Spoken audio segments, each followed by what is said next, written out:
बिस्मिल्लाहिर्रहमानिर्रहीम। पेशावर में आहो और सिस्कियों और पूरे जिस्तिखाकियों को, जनाज़ों को उठाया गया और अपने दोस्तों को, अपने भाइयों को और अपने रिश्तेदारों को आही और सिस्कियों के साथ दफनाया गया।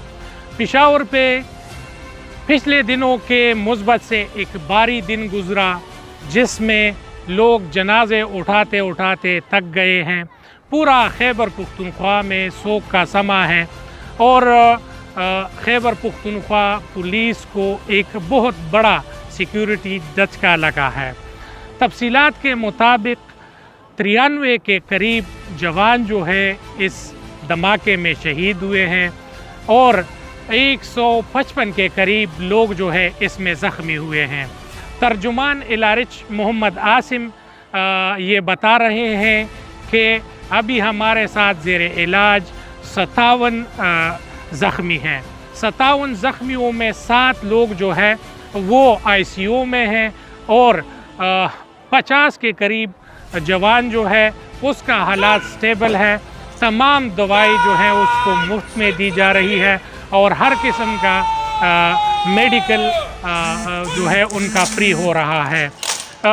IG मोहम्मद जा अंसारी साहब के प्रेस कॉन्फ्रेंस के मुताबिक अभी तक तयन जारी है कि धमाका खुदकश था और या नहीं। बताया ये जा रहा है कि जब ये पुलिस लाइन बनाई गई थी तो इसमें 600 जवानों का रहने का बंदोबस्त था। अभी यहाँ पर 7 मुख्तलिफ पुलिस के महकमे काम कर रहे हैं।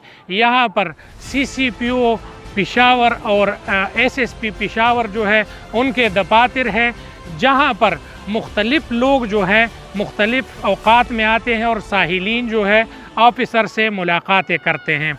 इसी हवाले से ये बताया गया कि यहाँ पर कंस्ट्रक्शन भी जारी थी, जहाँ पर मज़दूर और डिम्पर गाड़ियाँ जो थी वो भी आती जाती थी।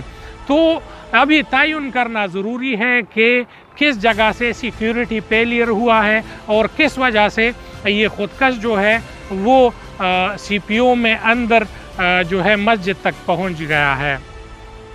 इसी हवाले से मुख्तलिफ जो पार्टी के अरकान हैं उनका आना जाना भी शुरू है और इस हवाले से पाकिस्तान के अमीर जमात इस्लामी सिराजुल हक साहब की भी आमद हुई है।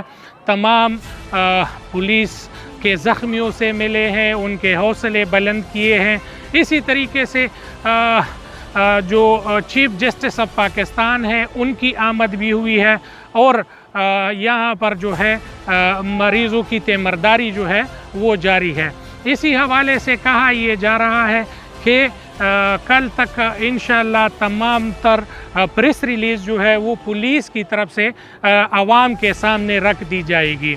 इसी हवाले से आज सिराजुल हक साहब का जो है अमीर जमात इस्लामी पाकिस्तान का डिज़ास्टर मैनेजमेंट सेल और अल-खिदमत के वॉलंटियर्स से मुलाकात हुई है, जहां पर उनके हौसले बुलंद किए गए हैं। जनाब सिराजुल हक साहब के साथ साबिक सीनियर वज़ीर इनायतुल्लाह खान साहब भी मौजूद थे और उसके साथ साथ जो है अमीर जमात इस्लामी पेशावर बारुल्लाह खान एडवोकेट और आने वाले वक्तों में PK और NA के कैंडिडेट्स भी मौजूद है जो ज़ख्मियों से गुल मिले और उनकी अयादत की।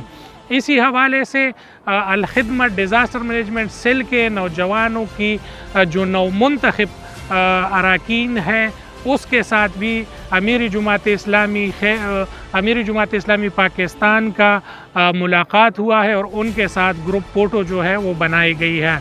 इसी हवाले से और दहशतगर्दी के तमाम मालूमात और तमाम आलात की और इस धमाके के हवाले से जितने भी न्यूज़ आते रहेंगे तमाम दोस्तों तक पहुंचाते रहेंगे। आप हमारे साथ रहिए। बहुत शुक्रिया। अस्सलाम वालेकुम।